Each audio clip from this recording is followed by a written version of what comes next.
बहुत समय पहले की बात है। एक गांव में एक वृद्ध किसान रहता था। उसका नाम था रामू काका। रामू काका ईमानदार, मेहनती और जमीन से जुड़ा हुआ इंसान था। उसके पास कुछ बीघा जमीन थी, जिससे वो अपना और अपने परिवार का पालन पोषण करता था। रामू काका के 3 बेटे थे, सोहन, मोहन और रोहन। लेकिन तीनों ही बहुत आलसी थे। वे न तो खेतों में मदद करते, न ही कोई और काम करते। सारा दिन आराम करना, खेलना और सोना ही उनका काम था। रामू काका को अपने बेटों की चिंता थी। वह जानता था कि उसके बाद अगर बेटों ने मेहनत नहीं की तो सब कुछ बर्बाद हो जाएगा। उसने कई बार समझाने की कोशिश की, लेकिन बेटों ने कभी ध्यान नहीं दिया। एक दिन रामू काका ने एक तरकीब सोची। वह बिस्तर पर लेट गया और बेटों को पास बुलाकर धीरे से बोला, बेटा, मेरे जीवन का अब अंत निकट है।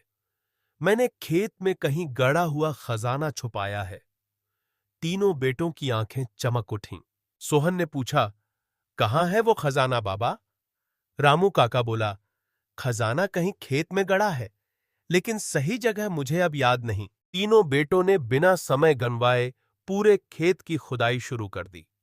सुबह से शाम तक पसीना बहाया, मिट्टी पलटी, जगह जगह खुदाई की, पर खजाना नहीं। पर उस मेहनत में कुछ बदल गया था। खेत पूरी तरह जोत दिया गया था। कुछ दिन बाद बारिश हुई और खेतों में बिना बीज बोए ही कुछ अनाज उगने लगा। फिर काका ने बेटों से कहा, अब जब खेत तैयार है तो बीज बो दो। असली खजाना ये धरती देती है। बेटों ने वैसा ही किया और पहली बार मेहनत का फल देखा। फसल खूब हुई, अनाज भी मिला और दाम भी अच्छे मिले। अब उन्हें समझ आ चुका था कि असली खजाना मेहनत और कर्म में ही छुपा है।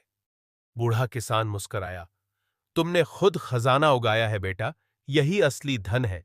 सीख, परिश्रम का फल ही असली धन होता है। जो हाथ से काम करता है वही जीवन में सफल होता है।